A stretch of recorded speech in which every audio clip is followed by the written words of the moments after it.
In this lecture, we'll examine Isaiah and his prophecy.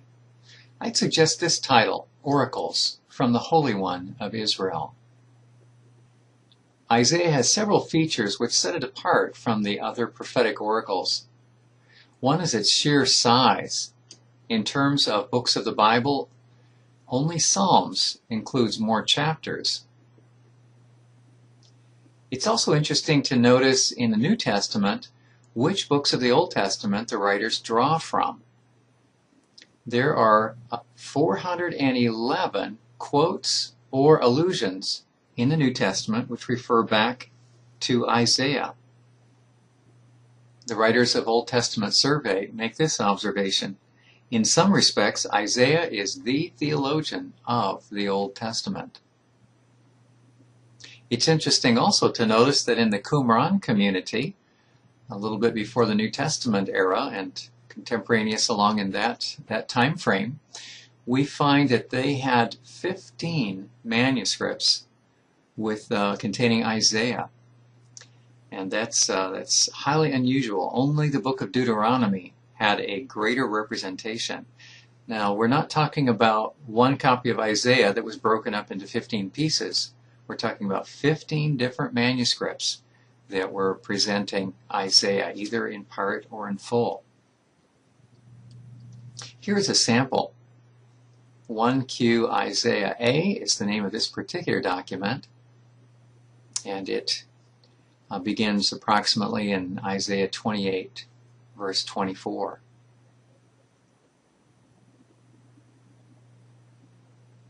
If I were to summarize this magisterial book of Isaiah, I would express it something like this. By his servant, the Holy One will redeem his people and all who seek him, but the wicked will be punished. Key concepts here. His servant. We find various references to someone who would come in the future after Isaiah's era who would be known as the servant of the Lord. And God is referred most frequently in Isaiah as the Holy One. This is a dominant term. He is involved in the activity of rescuing his people, buying them back, or redeeming them. His help is not limited only to those who have been his covenant people in the past, the Israelites, but he's open to all who seek him. He's not simply involved in the benevolent activity of rescuing his people, but he will also uphold justice so that the wicked will be punished.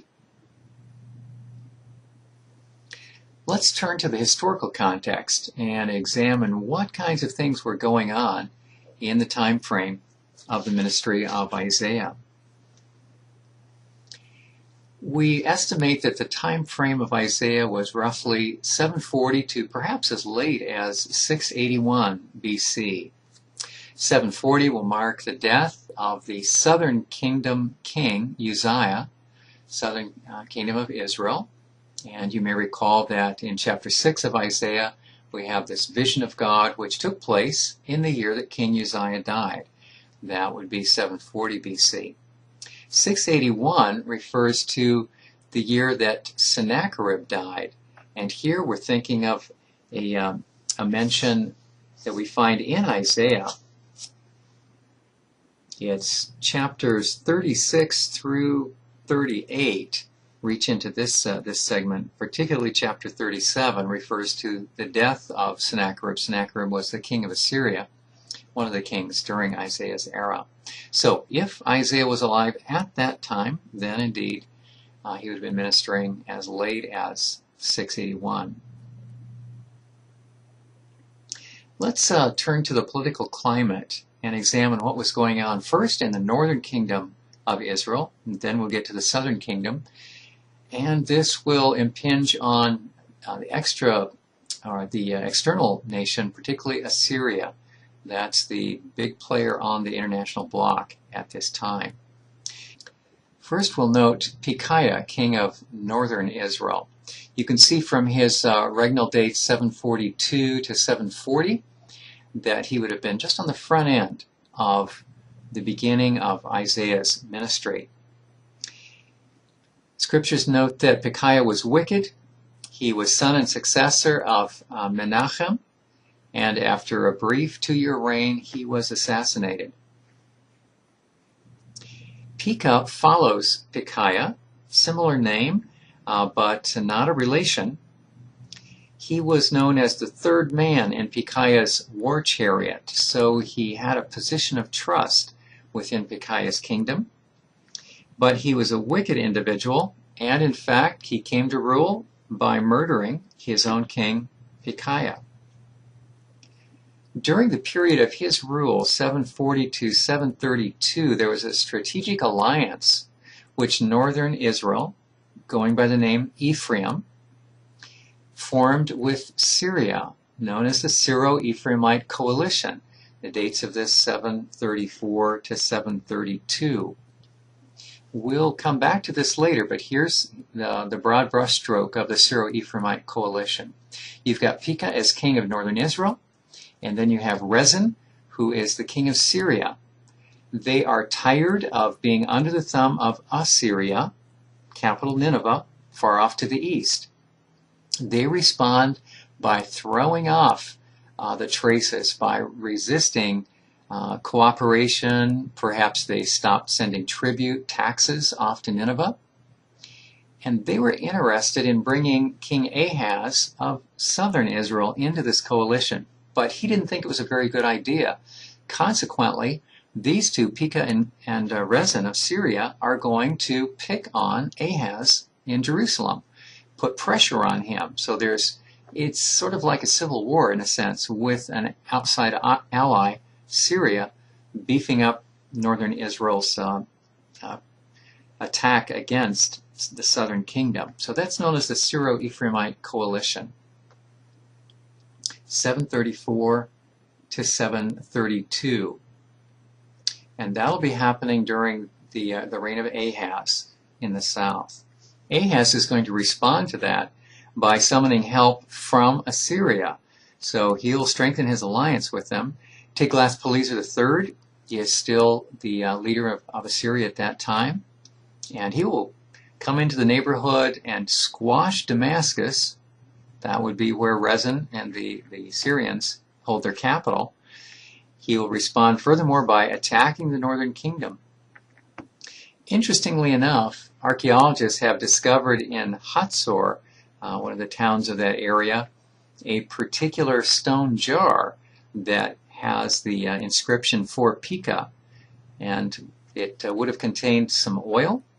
We expect that in fact it may have been part of the holdings of Pekah, the king of northern Israel. Hoshea follows Pekah. He is the final king of northern Israel. So the lights are going out at the close of Hoshea's reign. He is a wicked king. He came to power by, once again, murdering his predecessor. There's just such a sequence of violent overthrows in the northern kingdom. The annals of Tiglath-Pileser III indicate that he had a part in deposing Pekah and setting up Hoshea in his place. So perhaps that overthrow was somehow strengthened or instigated by the Assyrians. Now Hoshea, for his part, breaks with Assyria, stops the flow of tribute, and in fact he will appeal to the south, to the Egyptian pharaoh, in order for support of his rebellion against Assyria. Assyria doesn't take kindly to that. In fact, they come in. It's either Shalmaneser V or Sargon II. Those were adjacent rulers of Assyria. Sargon II takes credit for the capture, but it's possibly Shalmaneser V who actually executed it. Historians differ on that particular point. The primary feature to keep in mind here is that after Hoshea resisted, dropped tribute, the Assyrians moved in, and they set Samaria, the capital of northern Israel, under a siege that lasted fully 3 years. If you can imagine being bottled up in a city with dwindling supplies for a 3-year period, they basically starved out the capital of northern Israel. Finally, That came to a close in 721 BC, and that is the end of Samaria, as that's the end of the northern kingdom. Now, we want to be aware that this is going on in the north while the southern kingdom is endeavoring to thrive as best it can. Imagine whatever country you're a citizen of right now. Imagine cutting it in half and having a hostile superpower move into the north portion and you're located in the south. This is not a very comfortable arrangement. You'll want to be on good terms with the aggressors, but there may be some times in which you'll be at odds or you'll feel your security, your interests are threatened by these powerful invaders to the north. And any relatives or friends you may have had in the north, you know that they're under devastating conditions. So these are the things that are going on for the Israelites in Judah, the things that are going through their mind as they see the north fall to the Assyrians. Isaiah addresses these conditions for the interest of the south. It's chapters 7 through 14, where he talks to Ahaz, who is very concerned about the invasion of the north, and Isaiah has an oracle to encourage him.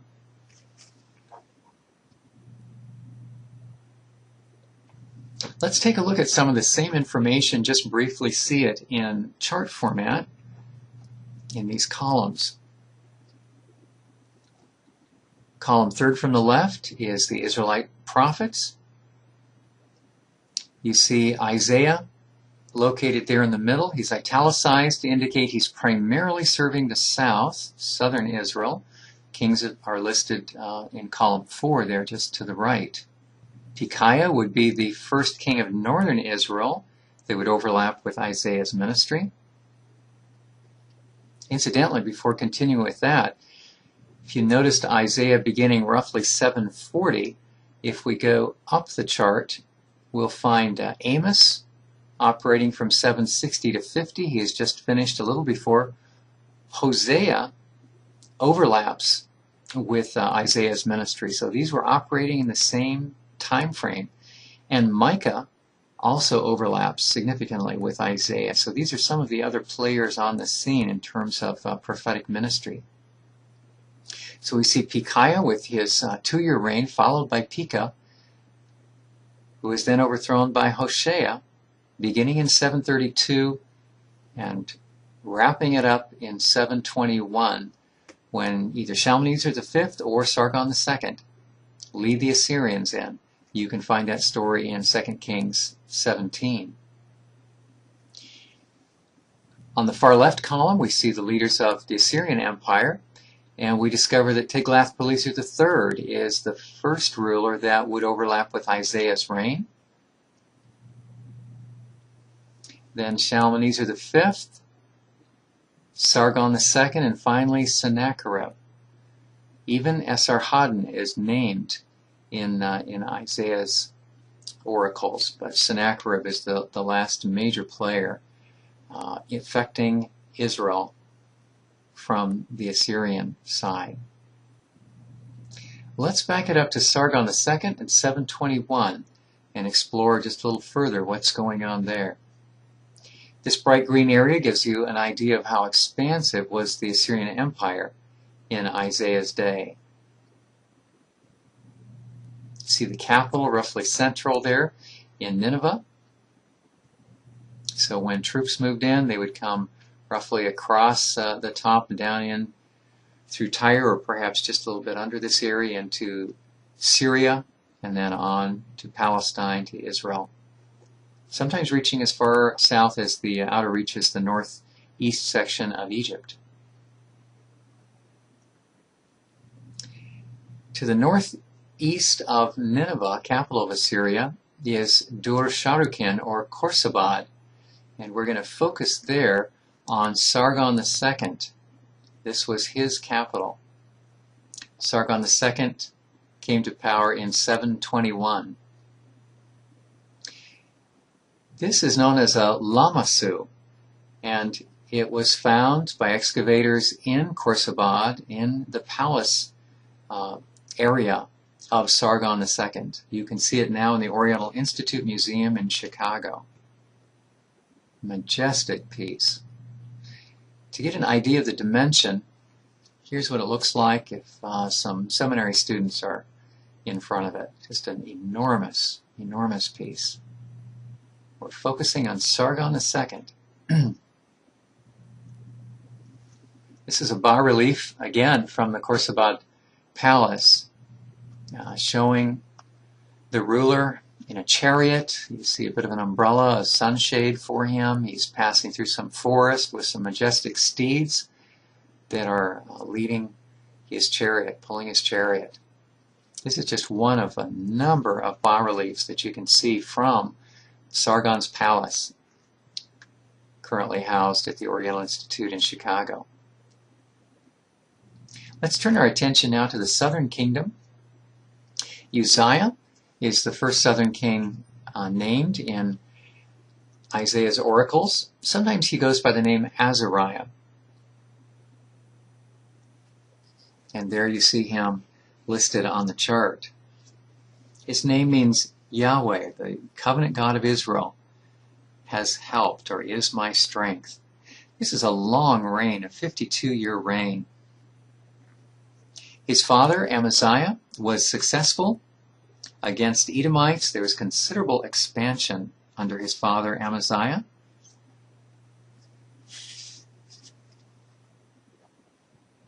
His father was captured. A stretch of the Jerusalem wall was destroyed by some resistance. And looting by the northern kingdom, looting of the temple. And later on, Amaziah was assassinated. It's likely at the time of his father's capture that his son Uzziah began a co-regency. By co-regency, we mean there were actually two known and recognized kings serving cooperatively at the same time, an overlap. This will take place frequently in the southern kingdom as the son will begin to rule while the father is still ruling.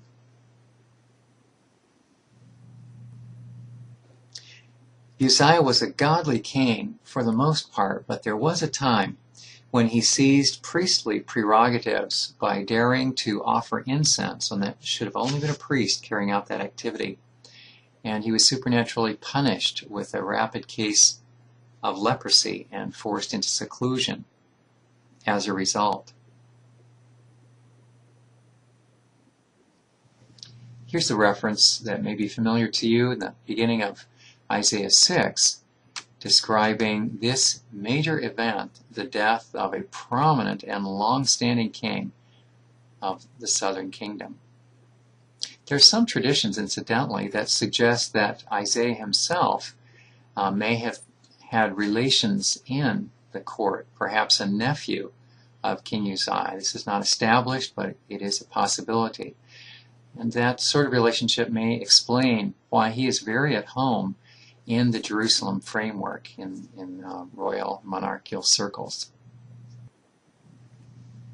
This map will give you an idea of the extent of the expanded kingdom under Amaziah and Uzziah. Instead of simply the green territory of Judea, you can see how far the kingdom expanded, taking up much of Philistia. They're on the Mediterranean coast, reaching down into the Arabah, to the Negev area, and even over into Moab on the east side.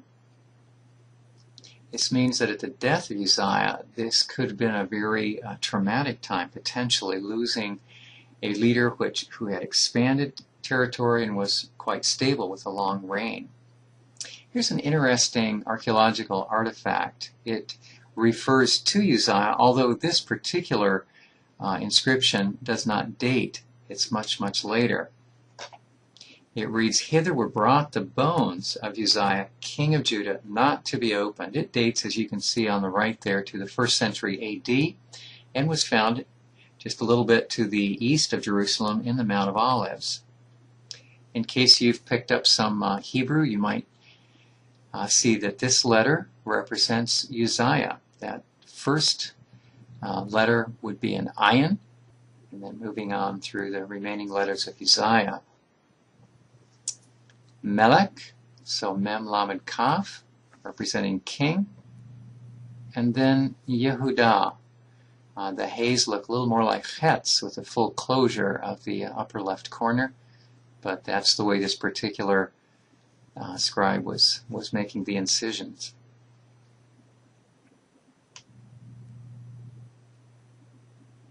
So we've referred to Uzziah, and then he was followed by Jotham. His name means Yah is perfect, reigned from 750 to 735. Some overlap with his father Uzziah. Basically a good king.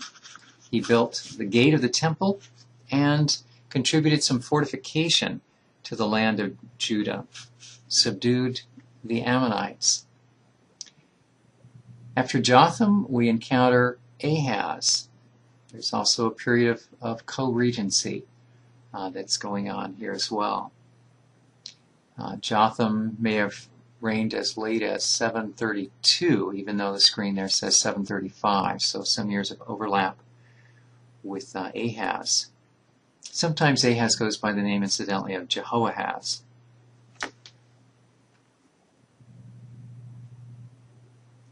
This is the king that experienced pressure from Pekah, king of northern Israel, in coalition with the Syrians led by Rezin. And that's referred to in Isaiah chapter 1. Isaiah has a message of encouragement for this southern king.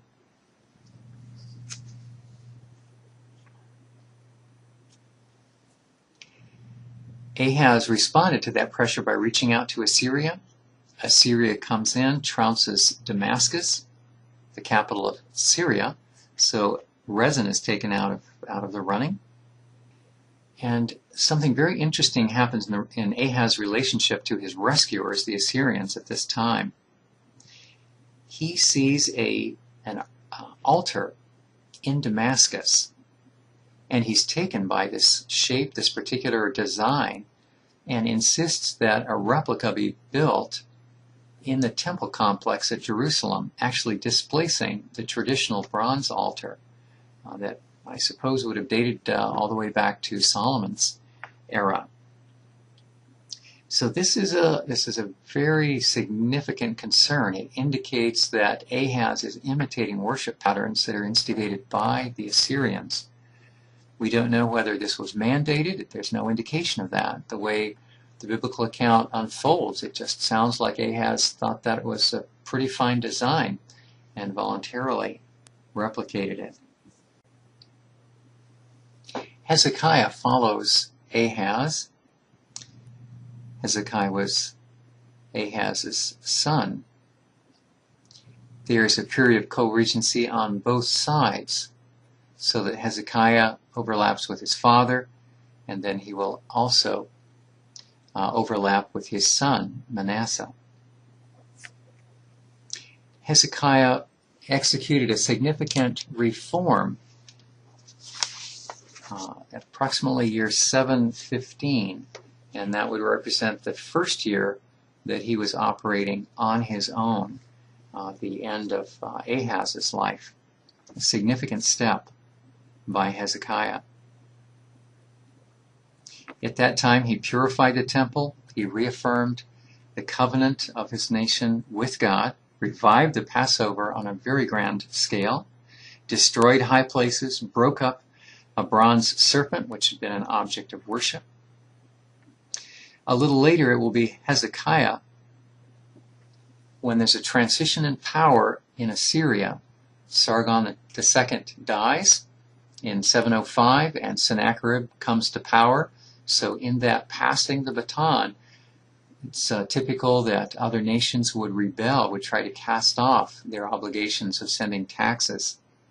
Hezekiah does that. And he's not the only one. There are a number in the Palestine area who resist Assyrian domination right at that transfer of power. And that causes the new leader, Sennacherib, to engage a campaign, first quelling some Babylonian resistance closer to his own area in the east, and then making his way to Sidon, down the Philistine coast, overwhelming some defensive forces of the Egyptians sent to prop up the Philistine rebellion, and coming right to the walls of Jerusalem. That happens in 701. The resistance, or the stopping tribute, was probably around 705, but the response by Sennacherib comes in 701, a very significant year for Hezekiah. This event is described both in Kings and also in Isaiah chapter 36 and 2 Kings 18. We'll come back to that in a little bit. Here's a timeline that will unfold for us some of these same events. Perhaps it'll help us to see them visually portrayed. So in the upper area, the upper register, we see the Assyrian kings, Tiglath-Pileser III. Under Tiglath-Pileser III, we find the Assyrians coming in to break up the Syro-Ephraimite coalition. That happened in 734 to 732, so you can see Tiglath-Pileser would have been the source of strength. And that helped out Ahaz, who was feeling the pressure. There we see Ahaz, who had been under his reign, that the Syro-Ephraimite coalition was putting pressure on the southern kingdom. All these kings in the center zone then are southern Israel kings. Uzziah the first, that overlapped with Isaiah's ministry, followed by his son Jotham, and then Ahaz. The overlap helps us picture the co-regency. Ahaz died in 715, and that was the year that Hezekiah instituted the reform, cleaning up the temple, reinstituting Passover. By that time, you can tell Sargon II is the power in Assyria. What's going on in the northern kingdom? Hosea is the prophet that's operating from 754 to 724, and we see the sequence of the final four kings of northern Israel: Menachem, followed by Pekahiah, who was murdered by Pekah, who was overthrown by Hoshea. And finally, we come to the 3-year siege that would have been carried out by Shalmaneser, the 3-year siege of Samaria, and finally that capital falls in the 3rd year, 721. And you can see that's the year that Sargon II comes to power. Back to the southern kingdom, Manasseh is the son of Hezekiah. There'll be a period of co-regency, and his reign will extend to 643. This is the span during which Isaiah served, a long, long span. Quite a range of kings, whether several northern kingdom kings, several southern kingdom kings, and several emperors of Assyria. We'll pick up the chart format and see that same information again. So let's pick up with Hoshea as the final king in northern Israel. Sargon II begins his rule right about that time,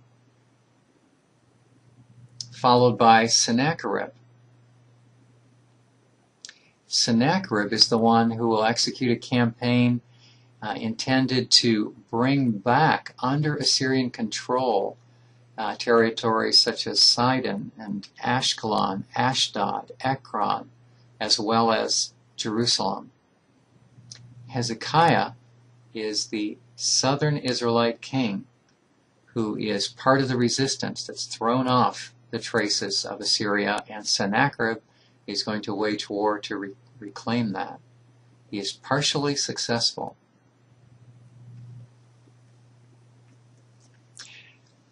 There are a few events that we want to reinforce in the southern Israel chronology.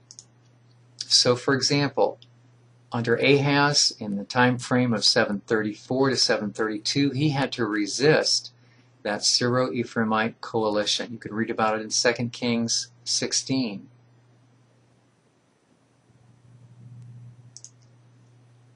In the year 715, which was the first year that Hezekiah was ruling on his own, he feels free and emboldened, evidently at that time, to take on the task of having the temple cleansed.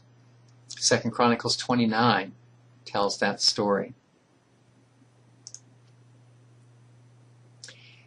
And then in 701, as we mentioned earlier, after Hezekiah and some others in those neighboring territories have resisted continuing to pay tribute to Assyria, and that resistance took place right in the transition of power from Sargon II's death to Sennacherib learning how to rule and taking the reins. Hezekiah resists, and then Sennacherib brings in the troops, sacks one of the defense cities, along with named Lachish, along with many other defensive cities, but Lachish is the most famous one that we know about. Proceeds to lay siege to Jerusalem. In preparation for that, Scripture records that Hezekiah reinforced the walls of Jerusalem, and later on in this presentation we'll examine the walls of Jerusalem. Archaeologists have actually discovered some walls. These are not the original Jerusalem walls, but these are secondary walls that were part of this military reinforcement, somewhat hastily constructed. They actually dismantled some houses in order to have readily accessible stones to make this secondary wall. We'll show you some pictures of that later on. This sketch of Israel gives us an idea of the direction Sennacherib flowed with his troops in 701, coming then from the north, making his way along the Via Maris, the road of the sea, along the coast, down to Joppa, and then beginning to reestablish his empire's authority. You see the arrow from the south. This represents Egyptian troops under Pharaoh Terhaka, who came to support Ekron and Ashdod, Ashkelon, some of these cities. At El Teke, roughly near Jamnia, there was a significant encounter where the Assyrians won the day, and the Egyptians, they were not effective, and they were turned back.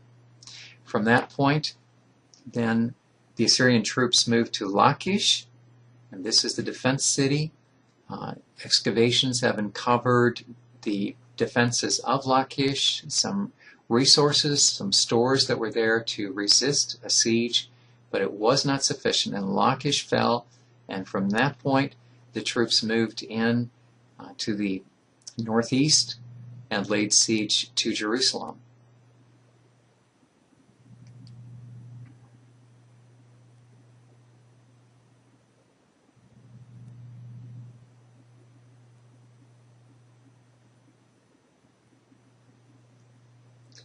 These are some marvelous reliefs. These come from Sennacherib's palace. They are currently housed in the British Museum in London.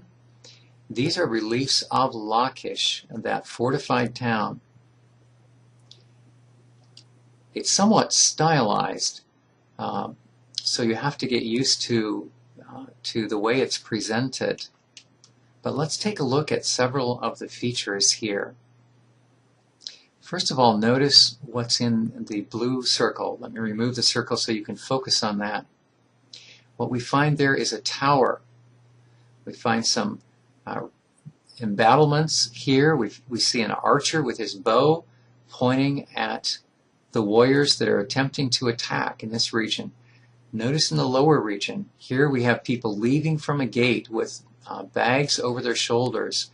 These are the exiles that are fleeing. So a number of activities are superimposed, one on top of the other. We have both the attack, the defense, and then people that are heading off into exile. There you see the figures that are fleeing the city, fleeing for their lives. Next, notice what's in the magenta colored circle there on the left. Let me remove that circle so that you can see it more clearly. This is a siege machine. You can notice that there seem to be wheels on the base, and then we have this covering with a warrior. It looks like he's got a bow here, with his hand drawing the string back in order to fire at the defenders. The other fascinating element is this probe. This would be something of a spear or a battering ram, evidently, in order to impale or somehow immobilize any defenders who try to slow them down. Notice this pole that comes off the top and what almost looks like a mop hanging down. Combine that with these sticks up here, and we have a very strategic piece of warfare going on. These sticks are torches, so they would have an ignited end being thrown at those that are laying siege to the city. That means that what we have here is water being poured on the siege machine in order to keep it from igniting. This probably would have been animal skins that were creating a covering. You find warriors in back that are more archers. This sloping brickwork represents a stylized presentation of the ramps, the siege ramps. So even though they're layered, in effect, one on top of another and all these layers, that's part of the stylized representation. Once again, you see another siege machine. There's several. Here's another just to the right of that. They're just quite an onslaught. Sennacherib is recording his victory over this fortified Judean city a little bit southwest of Jerusalem to say, my military, far away from its homeland, was effective in capturing this city. There's another siege machine. Now turn your attention to this pathetic scene at the lower portion of the screen there in yellow. Here we have three unclothed figures who have been impaled. This was a typical manner of capital punishment. So these defenders have been captured and they've been impaled as an expression of the brutal power and victory of the Assyrian army. This is 701. Hezekiah is in Jerusalem. Lachish, one of his defense towns, has been destroyed. Off to the far left, we see ladders, an essential part of the siege process. Incidentally, I don't have a picture of it, but a fascinating piece of defense machinery has been uncovered by archaeologists at Lachish. They discovered some fairly large stones that were bored through, discs, something looking like a donut, bored through with a hole in the middle. For the longest time, they were puzzled what these large stones, like a donut, what they were for. And finally, they concluded that what the defenders must have done would be, and here you might want to look at the upper left, what represents the city walls. If you can imagine a couple of defenders, perhaps one here and then another over in here, suspending in V fashion a rope, which at the base of it, there would be suspended then this stone, and they could swing it. Perhaps they were even closer together. They would swing it so that if anyone were to take a ladder and tip it up against and try and crawl and scale the wall, they would be able to topple any of these climbers by swinging this stone back and forth. So it's a poignant reminder of the terrible battle that took place in the siege of Lachish. Here is a little clearer picture of that same segment, a sketch version found in James Pritchard's book, Ancient Near East.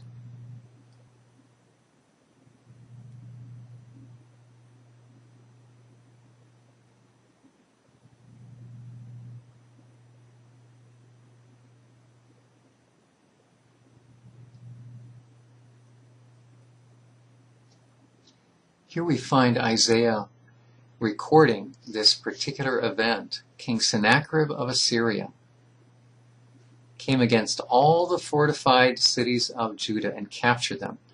That's a devastating description. And then he sent from Lachish, okay, he's captured Lachish, and he sends message to King Hezekiah, who is at Jerusalem. And you can read the warning which Rabshakeh, who represents Sennacherib, the warning which he gives. Notice verse 6. See, you are relying on Egypt, that broken reed of a staff. You'll recall that Tarhaka was not effective in protecting the Philistine towns. Rabshakeh is relating the victory that the Assyrians have just recently, days, weeks, months ago, had effected against the Pharaoh. And so he's warning Hezekiah, and don't lean on him. And then he goes on to say, don't even lean on the Lord your God. Now that was a very mistaken piece of advice from Rabshakeh, because as it winds up, Jerusalem is saved.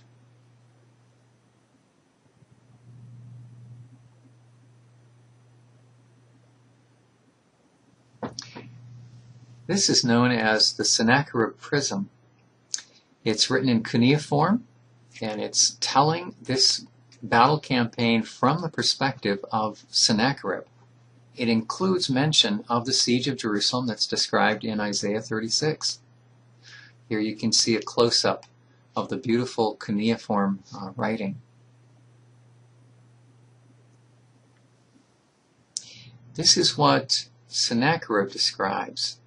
As for Hezekiah the Judean, who did not submit to my yoke, 46 of his strong fortified cities, that would include Lachish, as well as the small cities in their vicinity, which were without number, I besieged and conquered. And then he makes this, what's become a very famous statement. Himself, that's referring to Hezekiah, like a caged bird I shut up in Jerusalem, his royal city. The terrifying splendor of my majesty overcame him, and he sent rich tribute to me in Nineveh. Please notice, although Lachish and the fortified cities were conquered, he does not say that he conquered Jerusalem, because in fact he did not. He laid siege to it, but then he had to leave.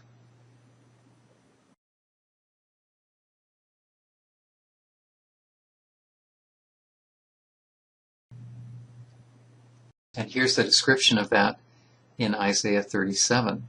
The angel of the Lord set out and struck down 185,000 in the camp of the Assyrians.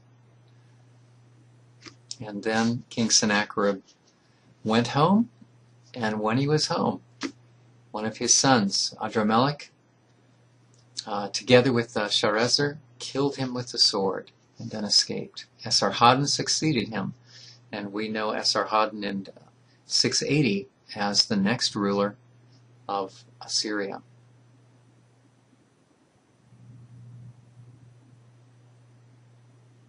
So we've treated in some depth the northern kingdom, which came to a close during Isaiah's ministry. The southern kingdom, running from Uzziah, predominantly ending with Hezekiah, perhaps overlapping with Manasseh, although there's not mention of that. Assyria was victorious in destroying the northern kingdom with the fall of Samaria in 721. Even prior to that, King Pekah, that was the Syro-Ephraimite coalition, putting pressure on southern Israel. At that time, Tiglath-Pileser III came in and took charge of things in northern Israel. So Assyria is working against the northern kingdom. There's a campaign mentioned in Isaiah 20 where Assyria came against Ashdod, a Philistine town out on the coast, and then more significantly against Lachish and Jerusalem, together with a variety of other cities which had resisted the Assyrian tribute requirements, and that's described in Isaiah 36 and following. Babylon is also mentioned, but only briefly. in Isaiah 39. Some representatives from Merodach-Baladan of Babylon are sent to Hezekiah. He welcomes them. He shows them more than he should have of his treasures, and Isaiah rebukes him for that. We understand that probably what was going on here, this was likely around 705. This was probably the time when Babylon was looking for allies to resist Assyria in that transition period between Sargon II's death and Sennacherib coming to power. So that was probably part of the negotiations or the message that was being sent at that time.